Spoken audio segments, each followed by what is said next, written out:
शासनपति भगवान महावीर, जिनका धर्म शासन, धर्म संग, धर्म तीर्थ में हम धर्म का अमृत पान कर रहे हैं, ऐसे प्रभु महावीर की 12.5 वर्ष की साधना, केवल आत्मा की साधना, केवल स्वयं को जानने की साधना, केवल स्वयं को पहचानने की साधना। उन्होंने कभी शरीर पर ध्यान ही नहीं दिया, भीतर रमन रमन रमन करते चले गए।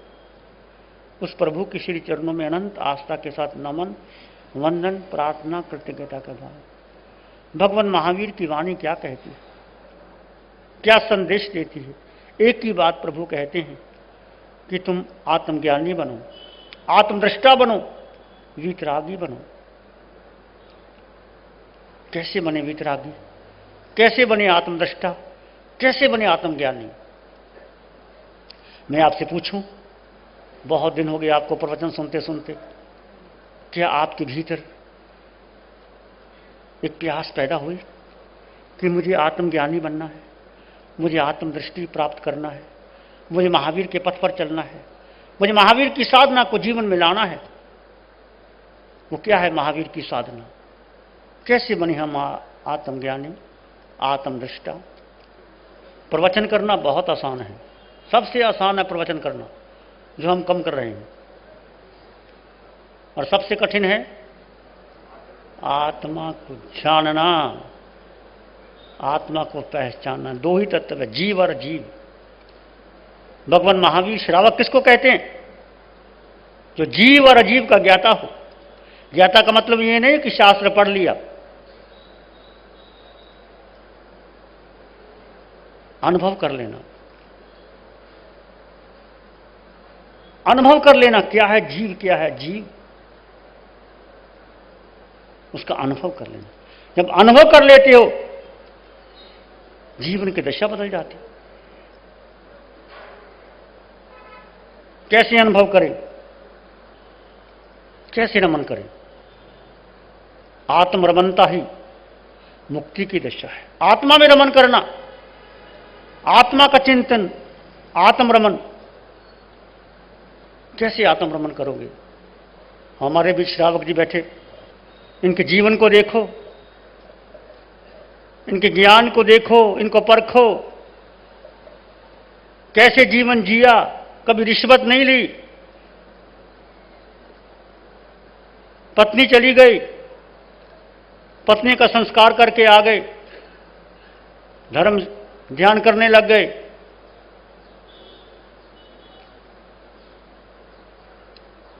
श्रावक कैसे होते? ऐसे श्रावक जैसे हीरे दुर्लभ होते हैं, ऐसे श्रावक रतन करोड़ों में एक होता है, जो आत्मरमन, आत्म चिंतन और आत्मा की बात करते, दूसरी कोई बात ही नहीं करता। एक प्यास पैदा करो,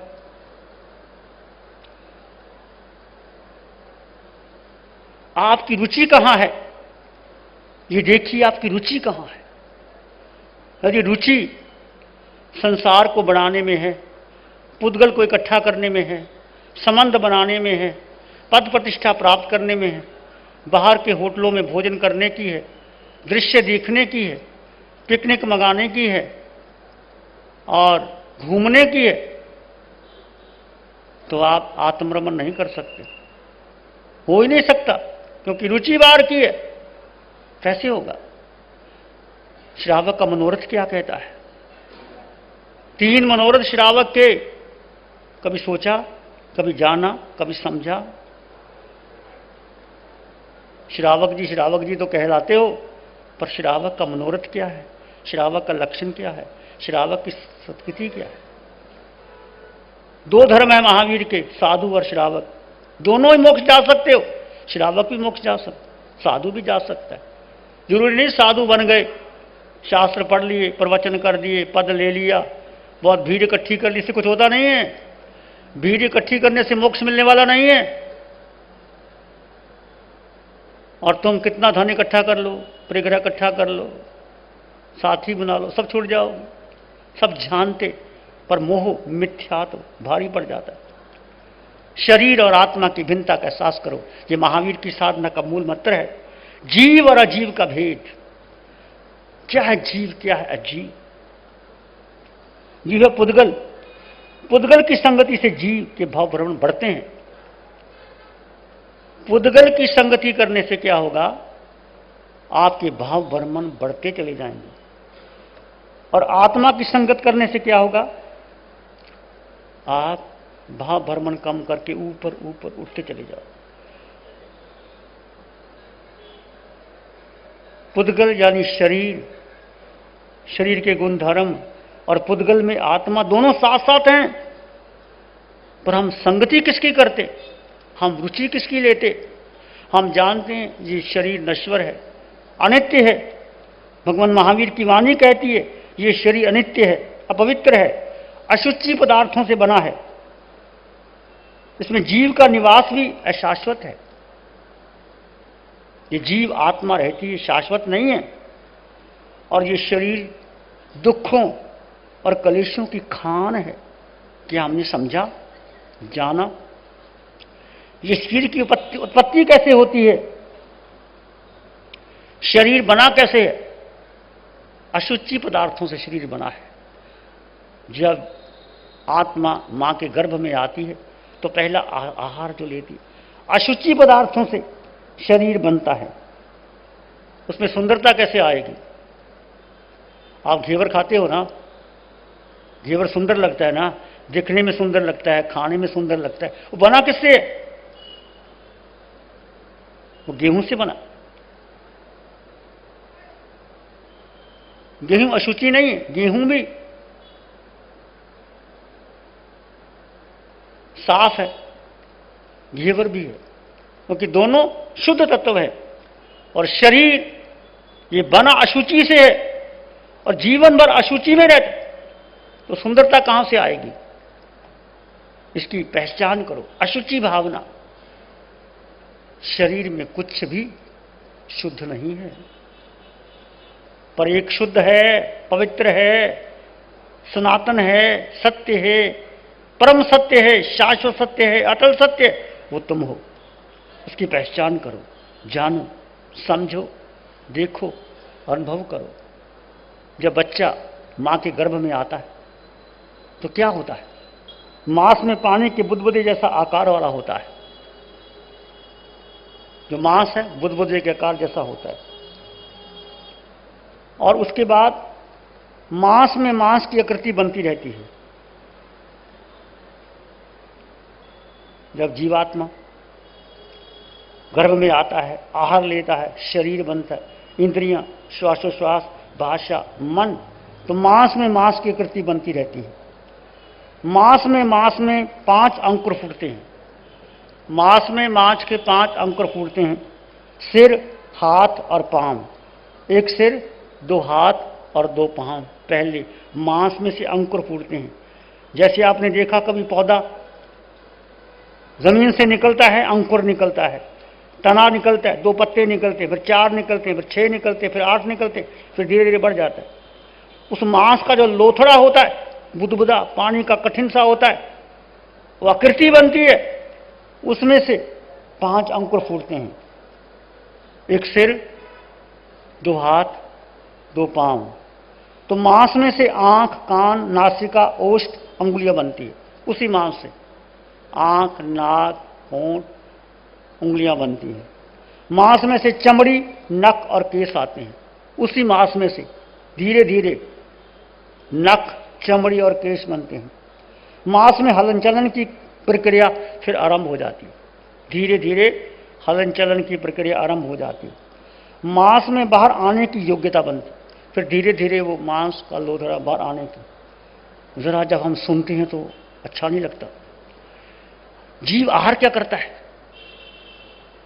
माता की विष्ठा, चाहे कच्ची हो या पक्की, वही जीव का निवास स्थान है। हमारा सबका निवास स्थान कहां है? जो माता ने भोजन किया वो कच्ची, जब पक गए, भोजन पक गया, वो पक्की विष्ठा। कच्ची और पक्की विष्ठा में जीव का शरीर बनता है, हमारा सबका, जिसको हम कहते हैं ये शरीर बड़ा सुंदर है। जिसको पाल पोस के हम बड़ा करते हैं। पूरा जीवन शरीर के लिए मरते हैं, जीते हैं, खाते हैं, पीते हैं।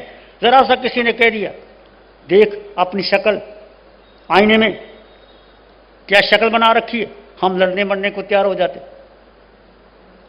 क्या है शरीर का सिलसिला? खाया हुआ भोजन कच्ची मिष्टा है और पाचन हुआ पक्की मिष्टा है। हवा व प्रकाश वाली चौड़ी गंदी नाली, लाखों रुपए देने पर भी कोई अंदर जाता नहीं। किसी व्यक्ति को कहो गंदी नाली, दुर्गंध आ रही है, फिर चलो तुम्हें 2000 दे देंगे, अंदर चले जाओ, कोई जाने को तैयार नहीं। परंतु हम सब जहां हवा नहीं, प्रकाश नहीं, रोशनी नहीं, दुर्गंध में स्थान, वहां हम कितने महीने रहे? 9.25 महीने, 9 महीने वहां रहे।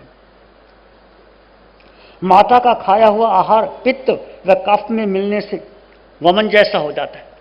मां जो आहार करती उसमें पित्त और कफ मिलता है, जब वमन होता, उल्टी जैसा होता है, वही आहार हम सब ने किया। गर्भस्थ जीव ने विषय पिशाच पिशाच है, वह मनुष्य कभी पिशाच बना देता है। अमृत विष के योग्य विष बनता है। इसलिए ये जीव जो अहंकार करता है कुछ भी नहीं है, शरीर अशुचि से बना है। उस अशुचि भरे जीवन को देखो, ये शरीर है क्या? कुछ भी नहीं। अशुचि भरा शरीर, उसमें हम अहंकार करते हैं। देह में है पर देह से जुदा है। ये महावीर की वाणी कहती है, तुम देह में हो पर देह से जुदा हो। हम क्या मानते हैं? मैं देह, मैं शिव मुनि, मैं साधु, मैं इतने शास्त्र जानता हूं, मैं इतने लोगों में प्रवचन कर सकता हूं, मैं इतने लोगों को बुद्धू बना सकता हूं। यहां व्यक्ति का अहंकार, उतने ही कर्मों का बंधन होता है। जितना व्यक्ति पर के बारे में सोचे कि मैं ऐसा कर सकता हूं, ऐसा कर सकता हूं, ऐसा कर सकता हूं, समझो वो निमन जाएगा। तो सोचना किसके बारे में? ये देह मिली है परमात्मा को पाने के लिए। जीवन का लक्ष्य क्या है? क्या लक्ष्य भाई बोलो?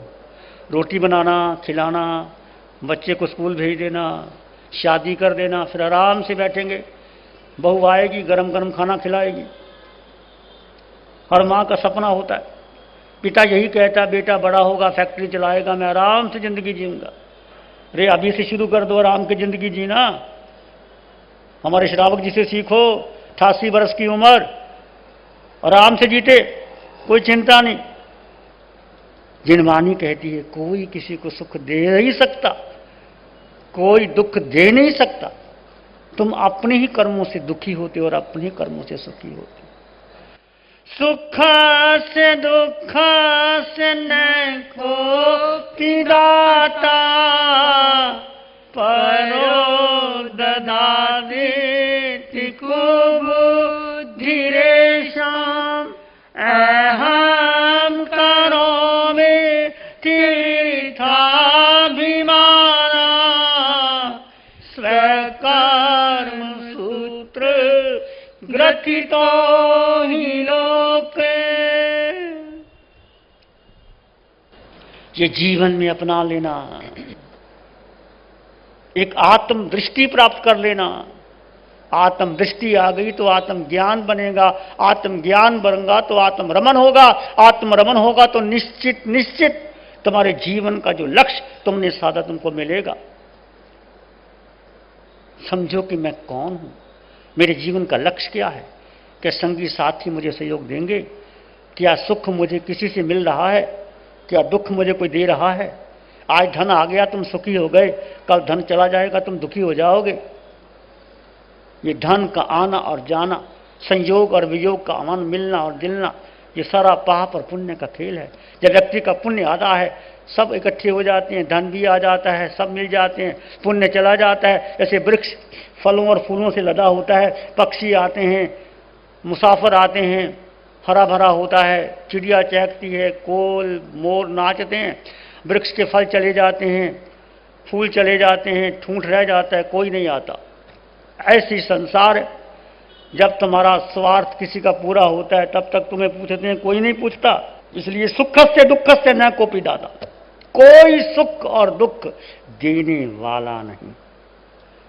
समझ गए?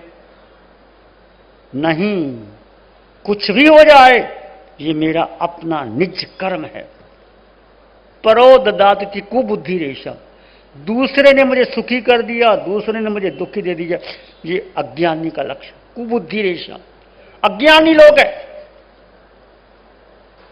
अहम करोमिति वृथाभिमान, मैंने सुख पैदा किया, मैं घर चला रहा हूं, मैं धन कमा रहा हूं,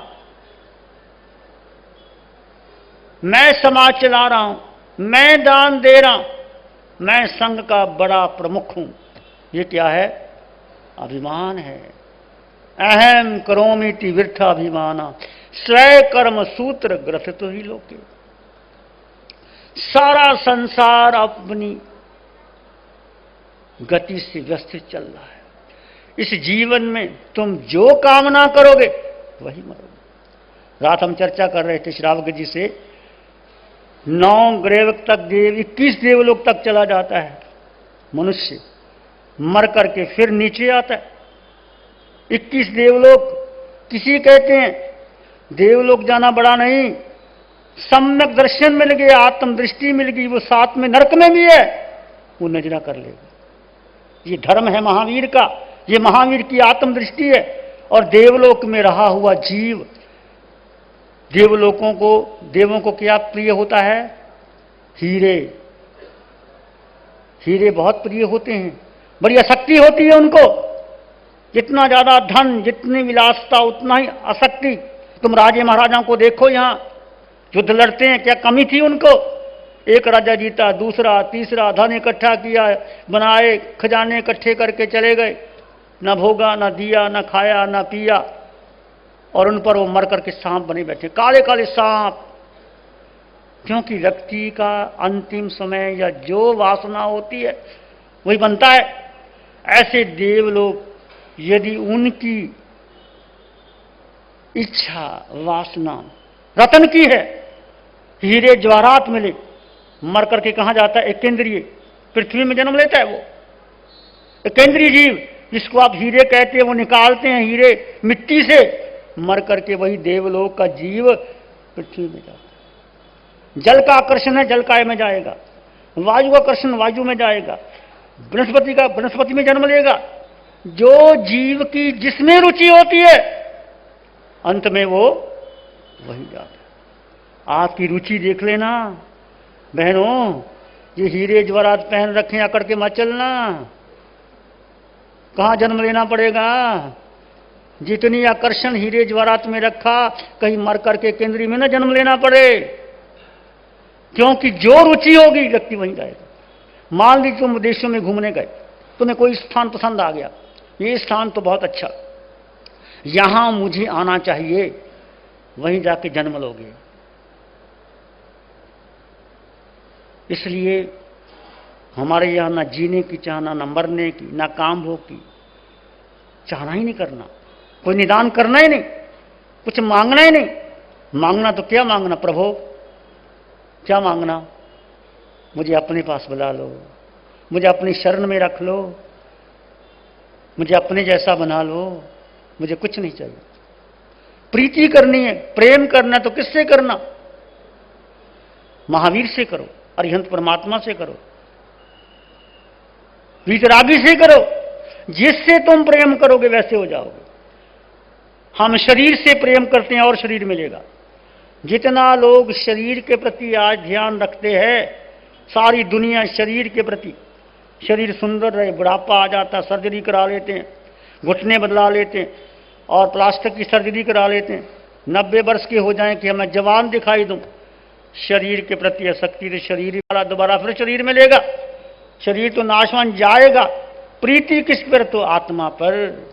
एक आत्म तत्व ऐसा तत्व है जो तीनों लोकों में, तीनों कालों में, 5 भरत, 5 इरावत, 5 मामदे, 56 अंतर्दीप, सदाकाल आत्म तत्व वैसे का वैसा रहता है।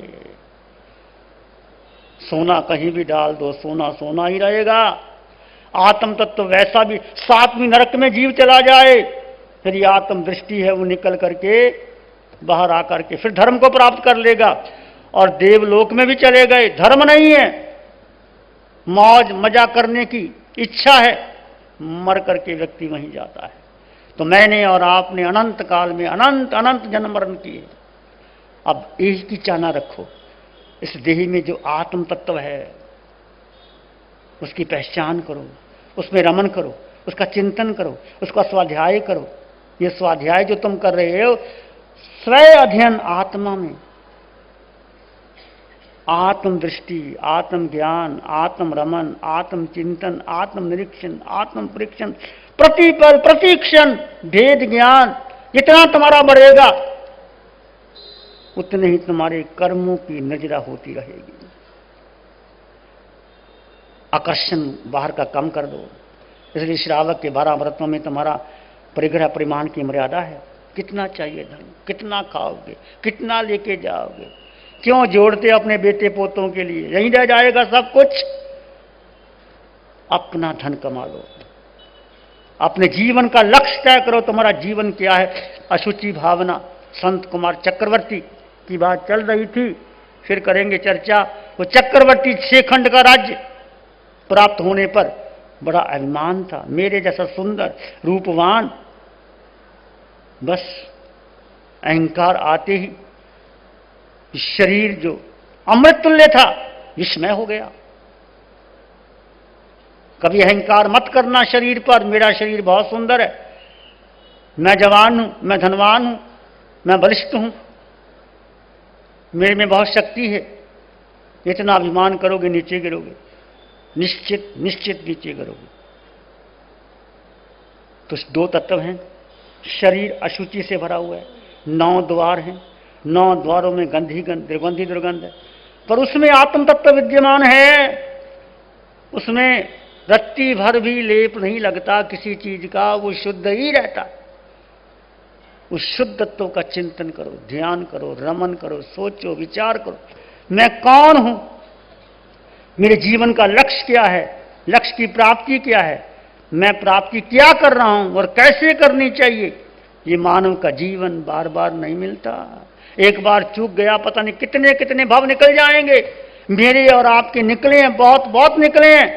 ये पंचम काल में जिनवानी मिली, महावीर की साधना मिली, महावीर की दृष्टि मिली, साधना का प्रयोग मिल रहे हैं आपको, फिर भी चूकोगे तो फिर कौन आगे बताएगा। ध्यान रखना, समझ के अपने जीवन को समझाना। किसी का कोई प्रश्न हो तो पूछ सकते, लिख लेना, पूछ लेना।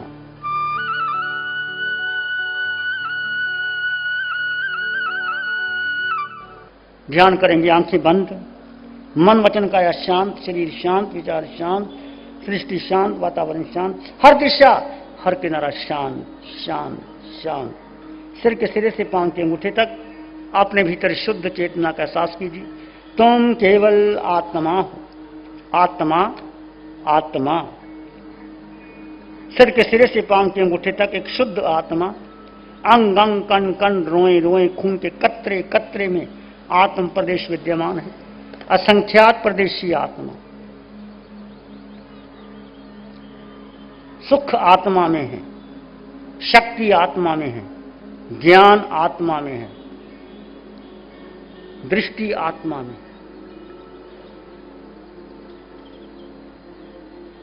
तीनों लोकों की संपदा आत्म प्रदेशों में। जानो अपने आप, सिर के सिरे से पांव के अंगूठे तक अपने भीतर शुद्ध चेतना का एहसास कीजिए। तुम केवल आत्मा, आत्मा के स्वयं संवेदन का एहसास कीजिए।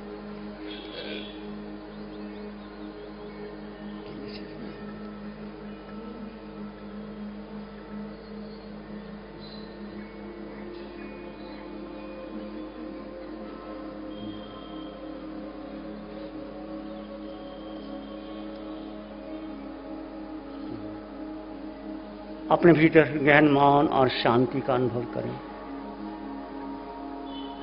आत्मा का स्वभाव मात्र दृष्टा, जानो और देखो, कोई प्रतिक्रिया नहीं। विचार आएंगे चले जाएंगे, तुम विचार नहीं हो, मन नहीं हो, बुद्धि नहीं हो, सारे संबंधों से परे, मन बुद्धि से परे, इंद्रियों से परे। तुम केवल एक शाश्वत तत्व हो, आत्मा। तुम केवल आत्म तत्व हो, सर्वगुण संपन्न परिपूर्ण आत्म तत्व वो तुम हो। सिर के सिरे से पांव के अंगूठे तक उस आत्म तत्व का एहसास कीजिए। पूरे चेहरे को देखें, उस आत्म तत्व का एहसास कीजिए, उसके स्पंदनों का अनुभव कीजिए। कंठ, गर्दन, दोनों कंधे, दोनों भुजाएं, छाती, पेट, पीठ, रीढ़ की हड्डी के स्पंदनों का अनुभव कीजिए।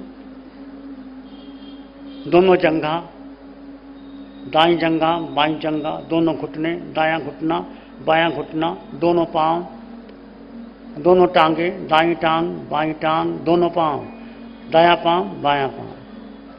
पूरा शरीर सिर के सिरे से पांव के अंगूठे तक अपने भीतर शुद्ध चेतना का अनुभव कीजिए। वो स्पंदन, वो धड़कन, वो फड़कन, वो आत्म प्रदेशों के कारण है। जब आत्मा चली जाती है, शरीर मुर्दा रह जाता है, तो कोई स्पंदन नहीं। शरीर जो भी क्रिया करता है आत्मा की साक्षी से, वो तुम हो। अपने भीतर जानो और देखो। देखो अपने आप को, जानो अपने आप। देखो अपने आप को, जानो अपने आप। अपने को जाने बिना मिटे न भव संताप। अपने को जाने बिना मिटे न भव संताप। एक शरण है धर्म की, और शरण नहीं कोई। एक शरण है धर्म की, और शरण नहीं कोई। सत्य वचन के तेज से जन जन मंगल होए। सबका मंगल होए, तेरा मंगल होए। जन जन मंगल होए। सबका भला हो, सबका मंगल हो, सबका शुभ हो, सबका कल्याण हो, सबकी स्वस्थ मुक्ति हो, सबको धर्म मिले, वीतराग धर्म मिले, महावीर का धर्म मिले, सत्य धर्म मिले। इसी में एक लंबा गहरा श्वास लें। अरिहंत परमात्मा के चरणों में अनंत कृतज्ञता ज्ञापित करें। एक और लंबा गहरा श्वास। अरिहंत परमात्मा के चरणों में नमन और वंदन। दोनों हाथों को आंखों पे ले जाएं। हल्का सा स्पर्श, धीरे से आंखें खोल सकते हैं। श्री चत्तारी मंगलम, अरहंता मंगलम, सिद्धा मंगलम, साहू मंगलम, केवली पाणात्तो धम्मो मंगलम। चत्तारी लोग उत्तम, अरहंता लोग उत्तम, सिद्धा लोग उत्तम, साहू लोग उत्तम, केवली पाणात्तो धम्मो लोग उत्तम। चत्तारी शरणं भवज, अरहन्ते शरणं भवज, सिद्धे शरणं भवज, साहू शरणं भवज, केवली प्रणतं धम्मं शरणं चारे शरण दुख और न शरणा कोई होगा जो भय प्राण